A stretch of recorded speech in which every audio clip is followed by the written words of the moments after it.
Untuk mengawali siaran virtual kita saat ini, kita siapkan hati dan pikiran kita. Kita nyalakan sebuah lilin. Marilah kita berdoa pribadi.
Santa Serapia lahir di Antioquia, Syria pada akhir abad pertama dari keluarga Kristiani. Untuk menghindarkan diri dari kejaran pembunuhan, mereka sekeluarga hijrah ke kota Roma. Ketika orang tuanya meninggal, Santa Serapia menjual seluruh harta warisannya dan dibagikan kepada orang miskin. Santa Serapia memutuskan hidupnya hanya untuk Tuhan. Kemudian, ia secara sukarela menawarkan diri menjadi budak di keluarga Sabina. Sabina adalah seorang janda dari senator Romawi yang bernama Valentinus.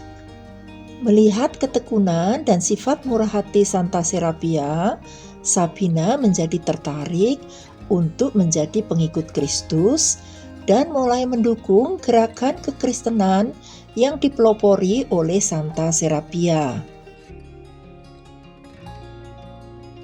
Pada pemerintahan Kaisar Adriano, ada seorang pejabat tinggi Romawi bernama Beryllus mendengar adanya gerakan kekristenan yang dipimpin oleh Santa Serapia. Untuk mencari perkara, Beryllus meminta Santa Serapia memuja dewa pagan agar nyawanya selamat dari hukuman mati. Santa Serapia menolak dan mengatakan bahwa dia hanya akan menyembah Tuhan. Saat ditanya di mana tempat pemujaan Tuhan, Santa Serapia menjawab bahwa tubuhnya adalah kemah Tuhan. Mendengar jawaban ini, Beryllus marah dan mengurung Santa Serapia di sebuah kamar sempit serta mengirim 2 anak muda untuk memperkosanya. Ketika kedua anak muda itu masuk ke kamar, dilihat Santa Serapia sedang berdoa. Tiba-tiba bumi bergoyang. Kedua anak muda itu terjatuh lumpuh dan tidak mampu berbicara.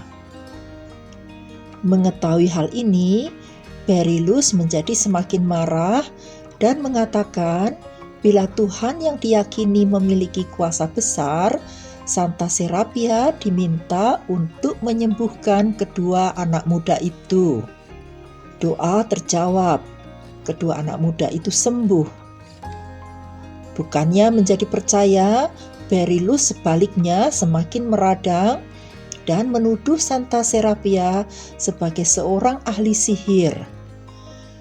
Akhirnya Santa Serapia ditelanjangi, disiksa dengan cambuk, dan dibakar hidup-hidup.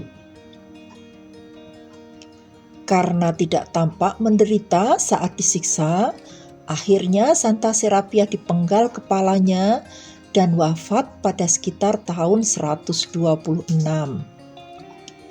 Santa Serapia dimakamkan di makam keluarga Santa Sabina. Pesta perayaan Santa Serapia diperingati setiap tanggal 27 Juli. Santa Sabina mengikuti proses kemartiran Santa Serapia. Dia menjadi semakin yakin untuk mempersembahkan hidupnya kepada Tuhan. Ketika Beryllus digantikan oleh kepala militer Helpidius setahun kemudian, tuduhan yang sama dijatuhkan kepada Santa Sabina. Santa Sabina menolak saat diminta untuk menyembah dewa pagan, dan penolakan itu menjadi alasan agar Santa Sabina dihukum penggal seperti Santa Serapia. Santa Sabina wafat di sekitar tahun 127. Pesta perayaan Santa Sabina diperingati pada tanggal 29 Agustus.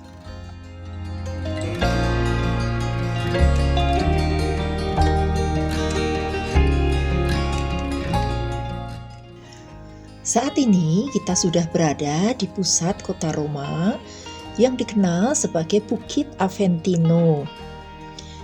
Kita menyusuri sebuah tembok kuno yang di dalamnya terdapat sebuah kebun jeruk dengan luas 7.800 meter persegi.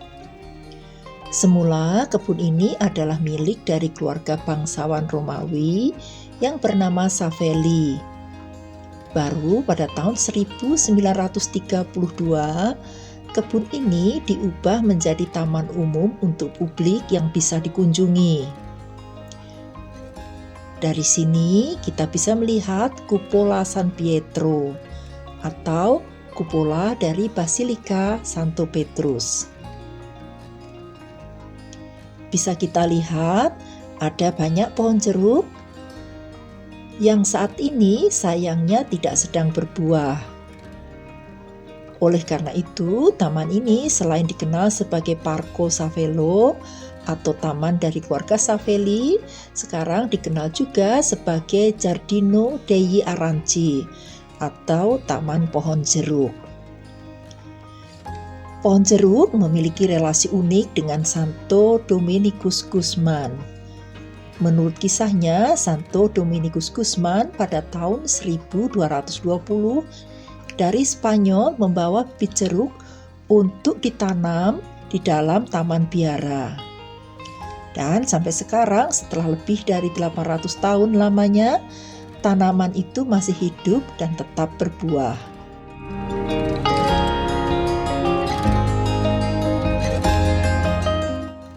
Saat Kekaisaran Romawi, wilayah Aventino dikenal sebagai pusat perdagangan dan pusat keagamaan. Tidak jauh dari tempat ini terdapat sebuah tempat pemujaan dewa pagan yang disebut dengan nama kuil Dewi Juno. Dewi Juno menurut kisah Yunani merupakan istri dari dewa Jupiter dan dianggap sebagai pelindung kota Roma di era paganisme.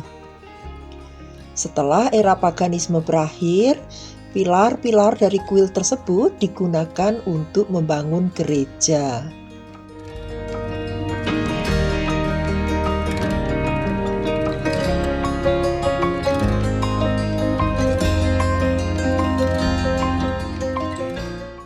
Ini adalah mata air atau fontana yang terdiri dari dua bagian, yaitu bak mandi, peninggalan dari pemandian termal di zaman Romawi kuno, dan di atasnya ada hiasan marmer berbentuk wajah dengan kumis serta alis tebal dengan mulut terbuka untuk mengalirkan air. Di depan kita inilah Basilika Minore Santa Sabina. Gereja ini semula adalah rumah Santa Sabina dan baru dibangun menjadi sebuah gereja pada abad ke-5 tepatnya pada tahun 422 hingga 432 oleh seorang pastor bernama Pastor Pietro di Iliria, di bawah tahta kepausan Paus Celestino pertama. Meskipun sudah dibangun dari abad kelima, namun gereja baru diperbesar dan dikelilingi tembok pengaman pada abad ke-9.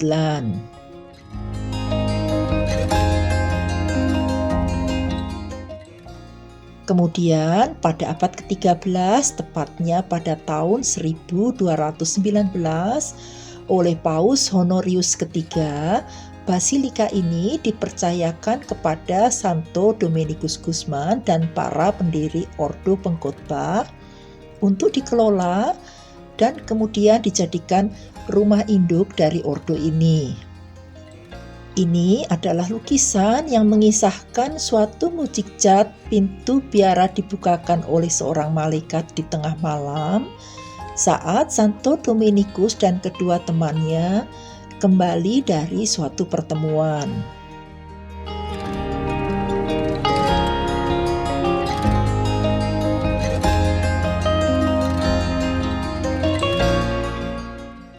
Ini adalah patung Santo Dominikus Guzman.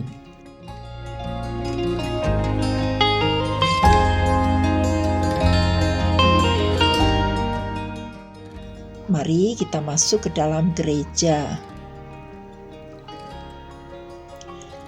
Gereja ini diklasifikasikan sebagai gereja Paleo-Kristiano atau gereja awal kekristenan yang paling megah di kota Roma. Bisa kita lihat pilar-pilar yang mendominasi bangunan gereja dan lantai maupun beberapa bagian altarnya juga merupakan seni kosmatiki atau suatu seni tata hias marmer untuk lantai, pilar maupun kapel yang menjadi ciri khas keindahan seni marmer sejak zaman Romawi kuno.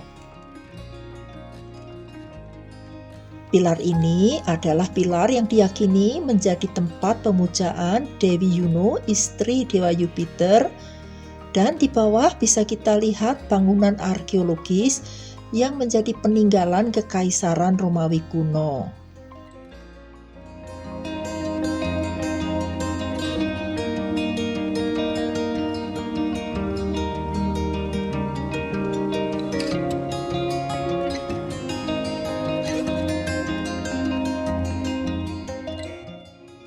Ini adalah sebuah kapel yang dipersembahkan untuk Santo Jacek Odrowangz, seorang santo berkebangsaan Polandia dari Ordo Pengkhotbah yang meninggal pada tanggal 15 Agustus pada tahun 1257 dan diangkat menjadi santo oleh Paus Clemente ke-8 pada tahun 1594. Kapel ini dibangun pada tahun 1594 saat Santo Jacek dikanonisasi. Di atas altar dipasang lukisan dari Lavina Fontana yang menggambarkan Santo Jacek mendapatkan penampakan Bunda Maria.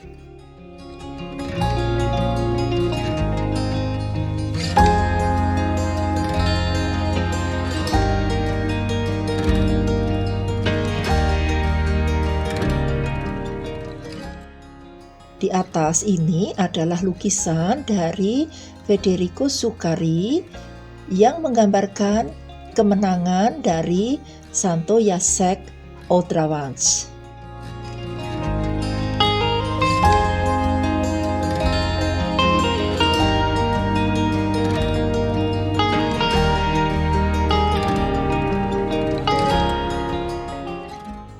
Ini adalah lukisan dari Santo Jacek Odrowangz menerima jubah dari Santo Dominikus Guzman.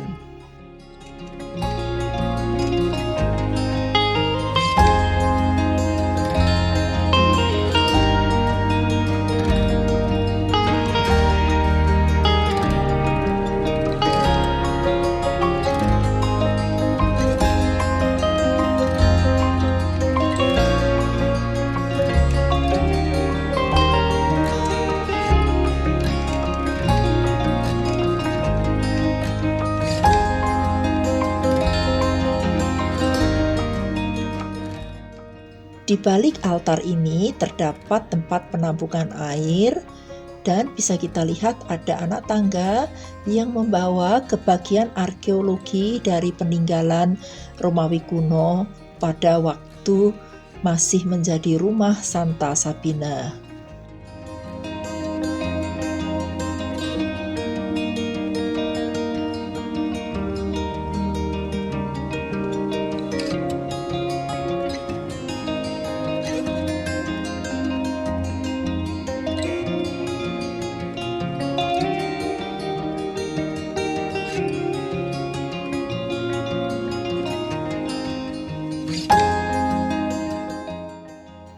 Ini adalah lukisan afresko karya Tadeusz Zuccari pada tahun 1569 yang menggambarkan Yesus dan para rasul serta para orang kudus yang dimakamkan di gereja ini. Sementara lengkungan bagian depan ditambahkan oleh Eugenio Cisterna pada tahun 1919 hingga tahun 1920.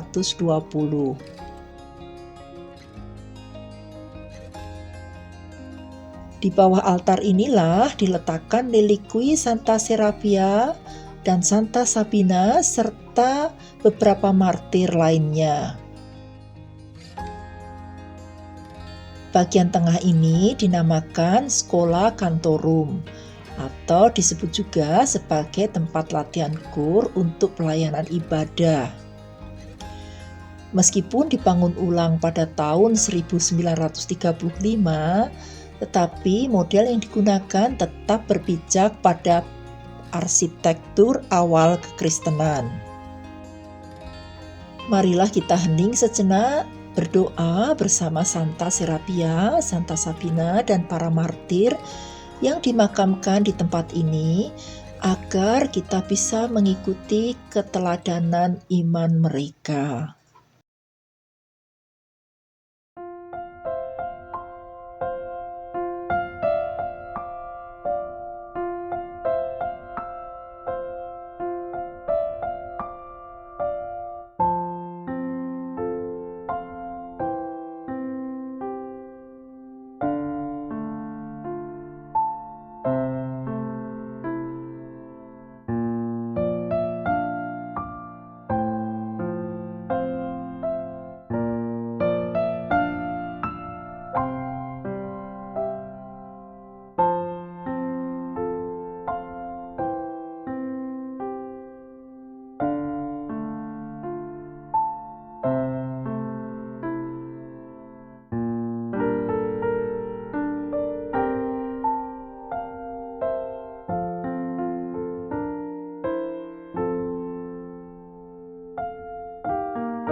Mari kita lanjutkan kunjungan virtual kita.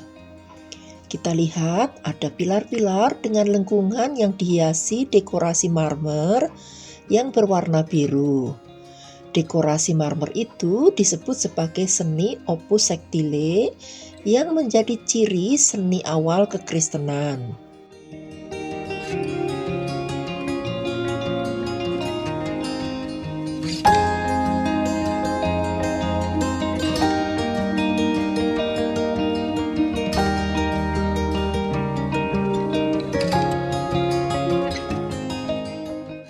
Ini adalah adalah kandang Natal yang digunakan untuk menyambut perayaan Natal tahun lalu.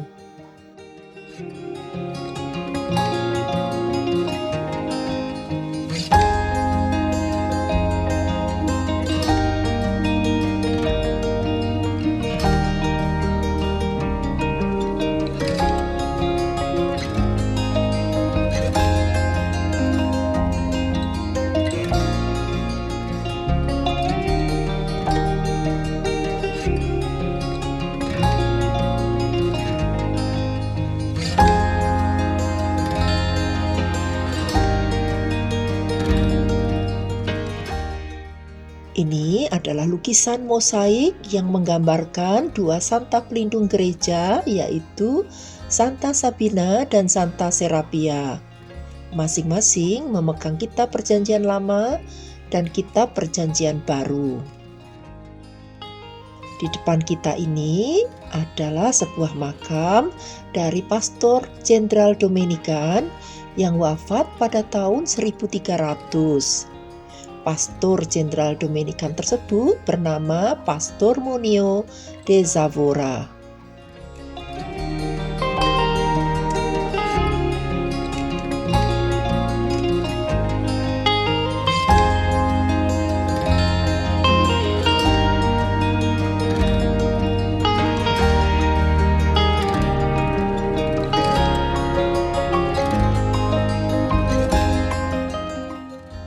Batu hitam ini memiliki kisah menarik. Batu hitam ini disebut juga sebagai lapis diaboli atau pietra del diavolo, atau saya sebut batu setan. Menurut legendanya, Santo Dominikus saat sedang berdoa untuk para martir, tiba-tiba batu hitam itu terlempar ke arah Santo Dominikus dan jatuh memecahkan makam marmer tersebut. Ini adalah lukisan Santo Dominikus Guzman.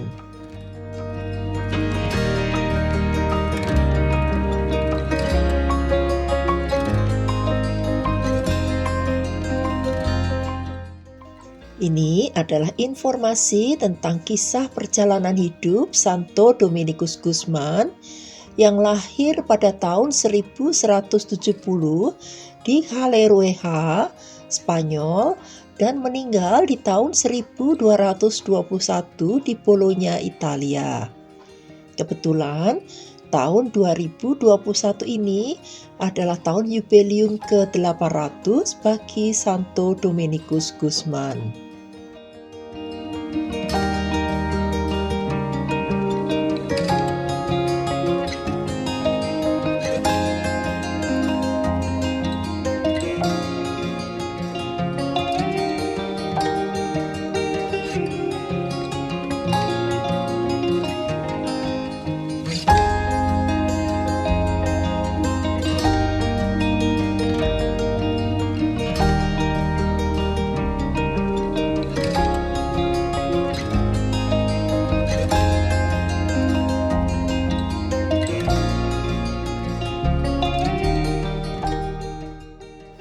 Kapel ini dipersembahkan untuk Santa Caterina dari Siena. Kapel ini sudah tampak bernuansa barok dan direalisasikan oleh Giovan Battista Contini dan Giovanni Odazzi. Lukisan di bagian atas menggambarkan kisah hidup Santa Caterina dari Siena, dan di bagian tengah kupola adalah lukisan kemenangan Santa Caterina yang berada di surga bersama Bunda Maria dan Yesus.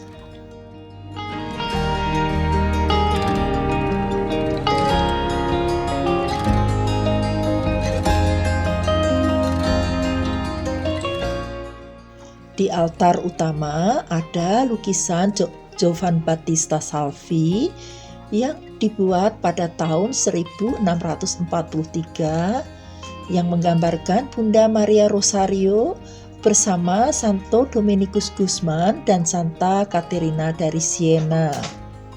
Marilah kita hening dan berdoa di depan Bunda Maria Rosario menyampaikan permohonan-permohonan kita melalui Bunda Maria.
Kita tutup doa permohonan kita ini dengan melantunkan doa 3 Salam Maria.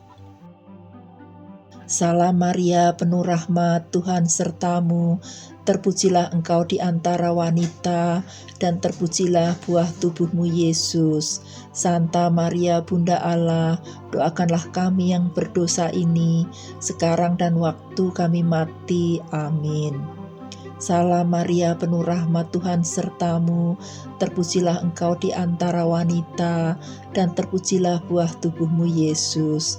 Santa Maria Bunda Allah, doakanlah kami yang berdosa ini, sekarang dan waktu kami mati. Amin.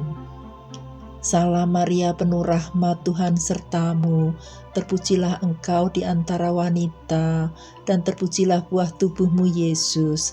Santa Maria Bunda Allah, doakanlah kami yang berdosa ini, sekarang dan waktu kami mati. Amin.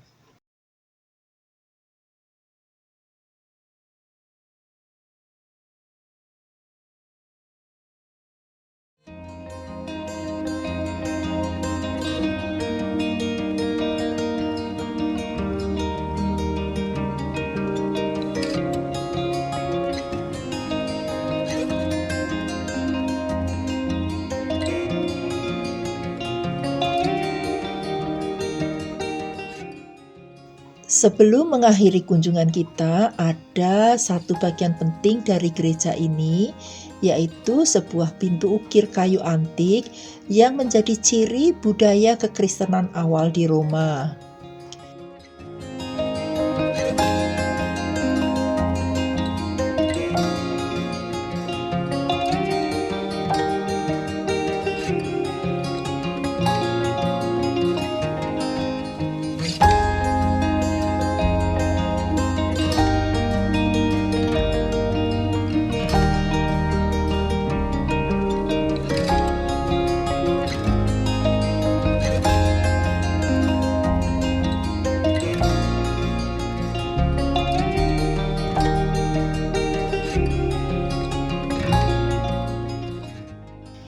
Pintu kayu ini dibuat dari kayu pinus dan memiliki 28 ukiran. Tetapi saat ini tersisa hanya 18 ukiran saja. Pintu kayu ini terdapat 4 lajur dan setiap lajur menggambarkan kisah-kisah yang ada dalam kitab suci.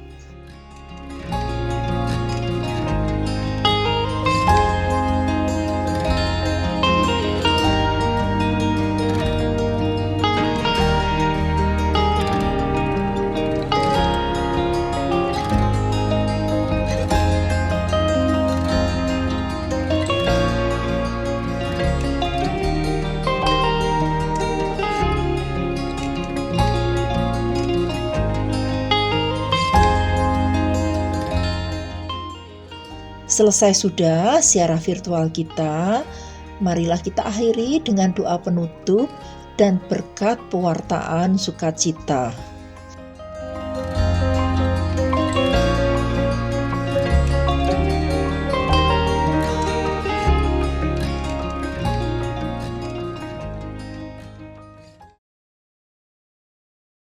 Baik, terima kasih Mbak Tina yang telah kembali mengajak kita untuk berziarah mengenal dua santa yang luar biasa pada abad-abad awal kekristenan, yaitu pada awal abad kedua.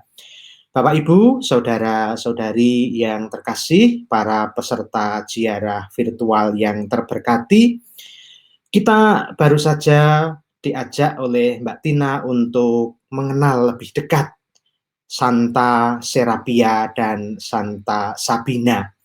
Mungkin kalau kita tadi melihat bangunan gereja, tampaknya tidak ada yang menarik, apalagi kalau dibandingkan dengan basilika-basilika yang lain di kota Roma. Tentunya banyak yang jauh lebih terkenal, juga jauh lebih bagus. Tetapi tempat yang tadi kita kunjungi itu sebenarnya memiliki makna historis sekaligus juga makna iman yang begitu mendalam. Mengapa? Karena di tempat itu dimakamkan banyak martir, dan dua di antaranya yang tadi kita kenal secara khusus, yaitu Santa Serapia yang wafat tahun 126 dan Santa Sabina yang wafat tahun 127. Itu berarti dua orang tadi itu merupakan dua martir awal yang kita miliki, dan kita bersyukur atas kemartiran mereka dan tentunya juga menjadi teladan bagi kita semua. Saudara-saudari yang terkasih, kalau saya mengikuti ziarah tadi, setidaknya ada 4 keutamaan yang baik untuk kita teladani dan juga kita hayati pada zaman sekarang. Keutamaan yang pertama adalah kemurahan hati. Itu yang ditunjukkan pertama-tama oleh Santa Serapia.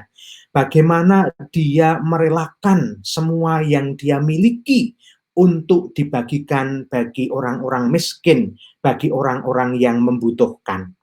Dan keutamaan kemurahan hati dari Santa Serapia itu ternyata kemudian menarik hati Santa Sabina. Dan kemudian Santa Sabina menunjukkan keutamaan kemurahan hati.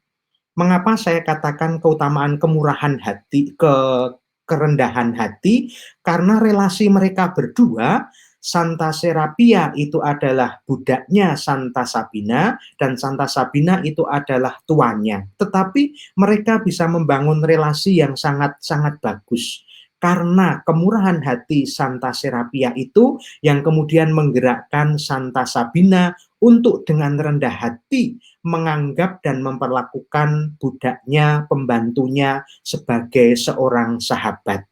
Lalu dari situ, dari keutamaan kemurahan hati dan kerendahan hati, terciptalah keutamaan yang ketiga adalah persahabatan di antara mereka berdua yang sangat bagus.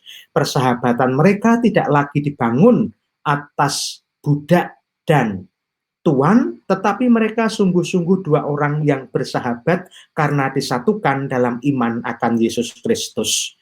Dan yang ketiga adalah keutamaan mereka sebagai martir. Mereka berani demi imannya mengorbankan dirinya untuk tetap menghayati imannya sampai menumpahkan darahnya, sampai mengorbankan hidupnya. Dan keempat keutamaan ini yang kiranya baik untuk kita hayati juga pada zaman sekarang. Lebih-lebih semangat kemurahan hati. Di tengah masa pandemi seperti ini, rasa-rasanya kemurahan hati menjadi sangat penting untuk kita hayati. Semangat berbagi untuk menolong saudara-saudari kita yang membutuhkan. Juga semangat keberanian Meskipun kita tidak harus menjadi martir seperti mereka, tetapi keberanian menghadapi berbagai macam tantangan, berbagai macam kesulitan, termasuk yang ditimbulkan oleh pandemi ini, rasanya juga menjadi semakin diteguhkan oleh kesaksian iman dua santa yang baru saja kita kenal lebih dekat saat ini.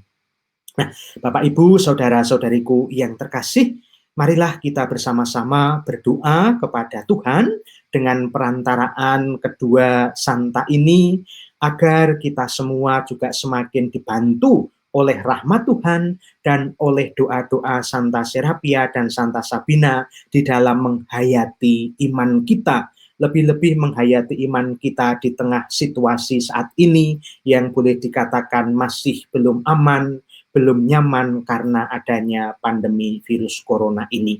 Maka mari kita bersama-sama berdoa. Dalam nama Bapa dan Putera dan Roh Kudus. Amin.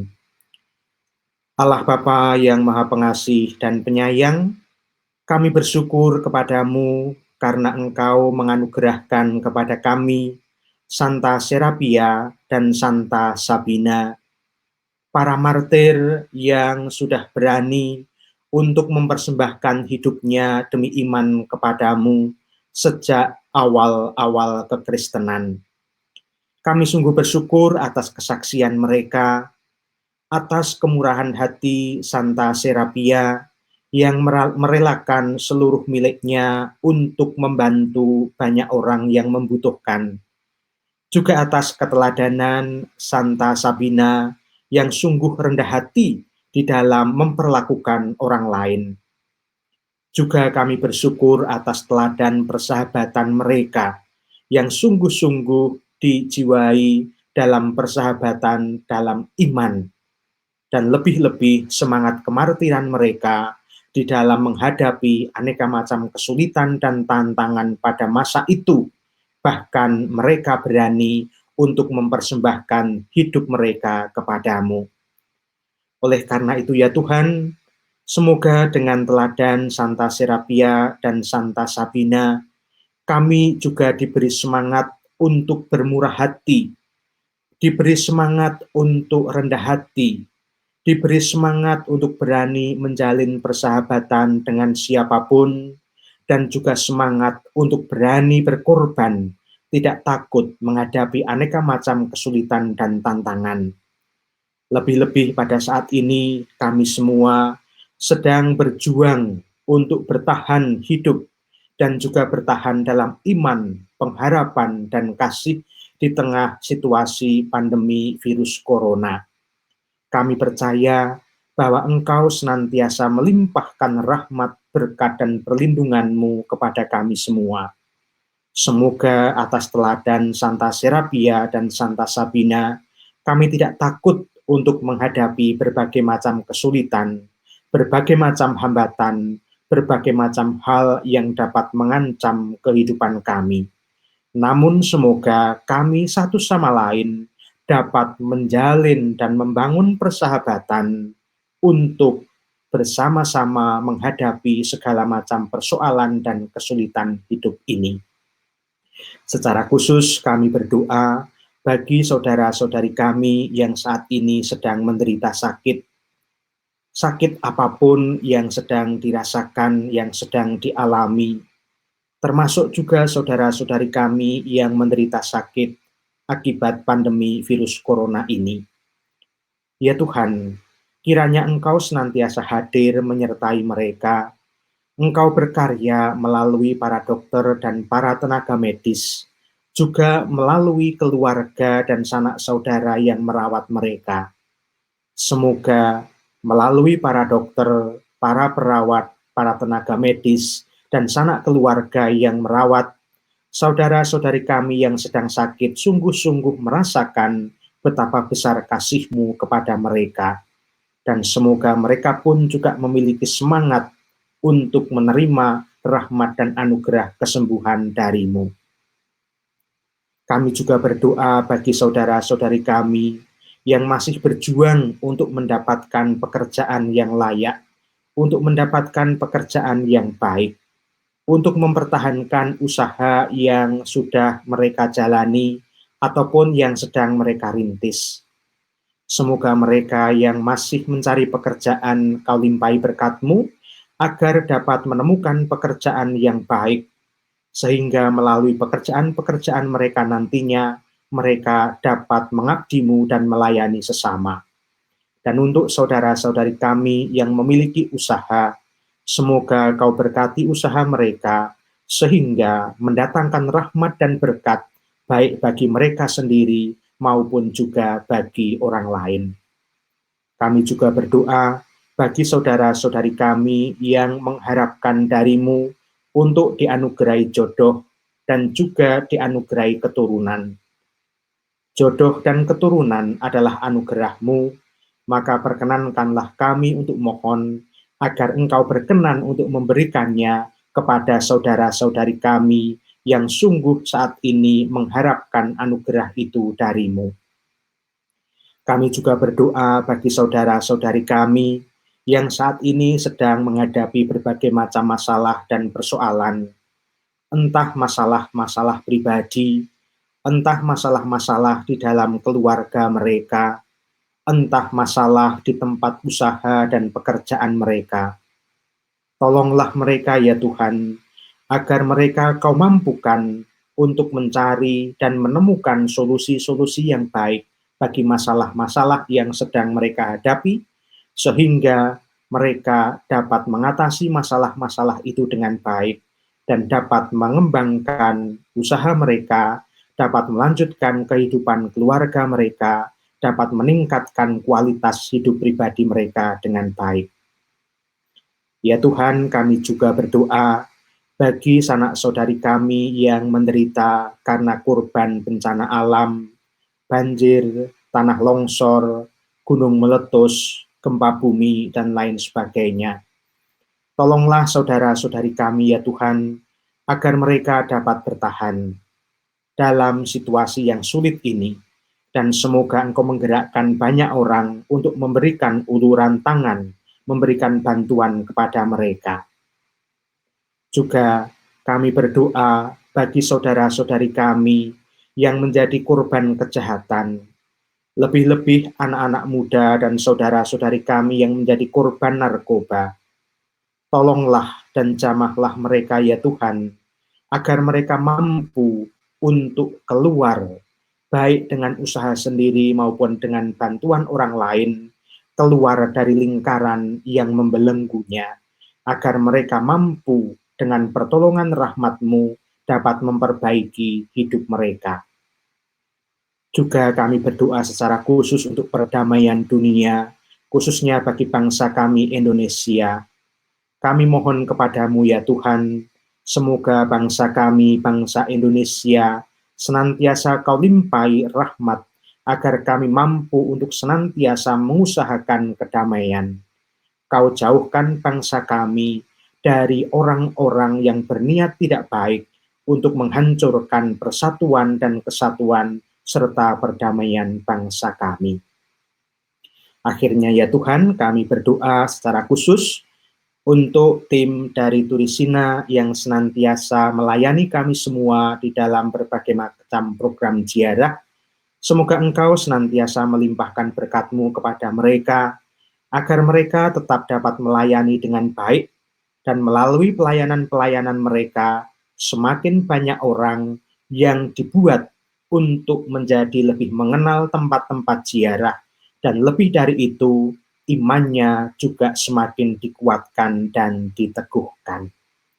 Ini semua ya Tuhan, kami mohon kepadamu dengan pengantaraan Kristus Tuhan kami. Amin.